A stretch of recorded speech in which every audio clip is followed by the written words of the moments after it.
चलिए अब यहाँ से आपको सीधे ले चलते हैं टेलीकॉम स्टॉक्स की तरफ। यहाँ पर कुछ खबर निकल कर आ रही है। 5G नीलामी से पहले टेलीकॉम कंपनियों के एसोसिएशन COAI यानी कि cellular operator association of India ने चिंता जताई। प्राइवेट नेटवर्क के लिए 5G स्पेक्ट्रम से टेलीकॉम कंपनियों को नुकसान होने की आशंका उन्होंने की है। किस तरह का नुकसान इनको हो सकता है, क्या बातें उनके तरफ से किस तरह के बयान आ रहे हैं, ये सब समझ लेते हैं। और डिटेल्स के साथ हमारे साथ इस वक्त दिनेश जुड़ चुके हैं। दिनेश, बताइए क्या डिटेल्स हैं आपके पास? देखिए, 5G स्पेक्ट्रम ऑक्शंस बस कुछ ही हफ्तों दूर है, लेकिन इन 5G ऑक्शन से पहले टेलीकॉम ऑपरेटर्स ने एक बार फिर से इस कंसर्न को रेज करा है कि जो सरकार का प्लान है अब कंपनीज को स्पेक्ट्रम अलॉट करने का 5G के प्राइवेट यूज के लिए, उसको कंपनीज ने वापस फ्लैग करा है। Cellular operators association of India, जो रिलायंस जियो, भारती एयरटेल और वोडाफोन आइडिया को रिप्रेजेंट करती है, उन्होंने एक स्टेटमेंट निकाली है। उन्होंने साफ कहा है कि जिस कंपनी को 5G स्पेक्ट्रम चाहिए था उन्होंने अप्लाई कर दिया है। और इस बार हमने देखा है टेलीकॉम ऑपरेटर्स को छोड़ के एक कंपनी जो नॉन टेलीकॉम ऑपरेटर है, उन्होंने भी 5G स्पेक्ट्रम के लिए इस बारी अपने एप्लीकेशन को सबमिट करा है। और ये कंपनी अपना एक 5G प्राइवेट नेटवर्क चाहती है अपने यूज के लिए।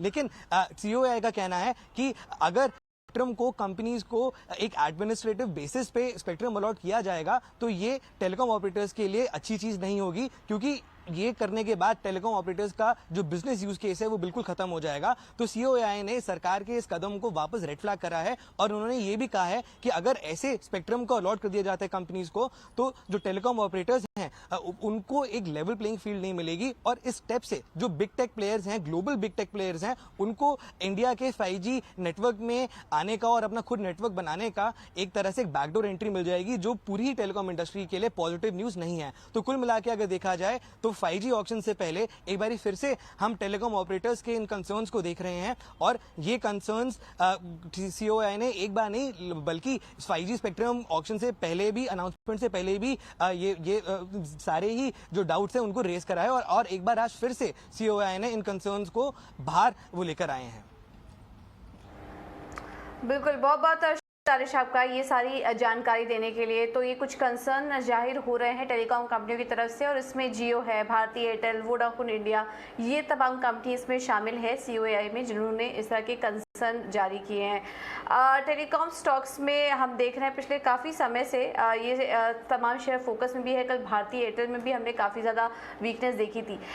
लेकिन स्वाति, मेरा सवाल होगा टेलीकॉम एंसिलरी कंपनीज़ में। कुछ दिन पहले हम अच्छी तेज़ी देख रहे थे, लेकिन आज ये भी का सारी कंपनियां भी, क्योंकि टेलीकॉम स्टॉक्स में प्रेशर है, ये सब तमाम कंपनियां भी आज दबाव के साथ ही कारोबार कर रही हैं। तेजस, ITI, HFCL सभी करीब 2 से 3% की कमजोरी के साथ आज ट्रेड कर रही हैं। जो तेजी आई थी बीच में, अब उसके बाद ये वीकनेस दिख रही है। ट्रेडर्स को क्या करना चाहिए? अभी भी बने रहना चाहिए या फिर स्टॉक में निकल जाओ? कौन सा स्टॉक इस स्पेस में आपको अच्छा लग रहा है? मुझे देखिए, ओवरऑल टेलीकॉम सेक्टर पे व्यू टेक्निकली नेगेटिव है, whether it's a telecom particular company और एक्सेसरीज के बाद हम करो एंसिलरीज। मुझे व्यू काफी एज ऑफ नाउ नेगेटिव लग रहा है। अगर मैं भारती की भी बात करूँ तो काफी दिनों से या महीनों से सेलिंग प्रेशर में है। इसमें कोई सेलिंग प्रेशर थमता हुए नहीं नजर आ रहा है। लो टॉप लो बॉटम फॉर्मेशंस में आ रहा है। आई बिलीव कि ये 20 DMA भी क्रॉस नहीं कर पा रहा है, जिस हिसाब से सेलिंग प्रेशर हम लोग ने वॉल्यूम्स के साथ देखा था, एक कंसर्न का मैटर है। आई बिलीव नीचे में ये 630 के लेवल से एक बार वो टच कर सकता है। अगर if it's break that level 630 तो हमें और सेलिंग प्रेशर देखने मिल सकता है, जो कि भारतीय एयरटेल को 600 तक लेके जा सकता है।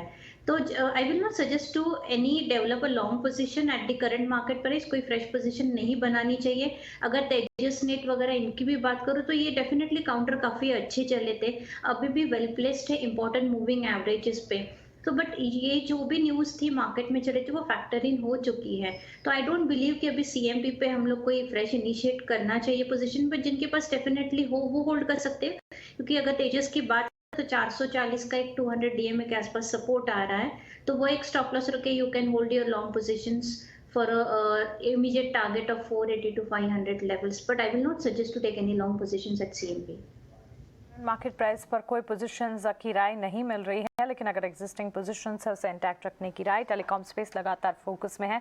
नए बड़े दिग्गज के एंट्री की खबरों के बाद लगातार हम देख रहे हैं कि इम्पैक्ट यहाँ पर बनता हुआ एग्जिस्टिंग टेलीकॉम कंपनियों पर जरूर दिख रहा है। लेकिन चलिए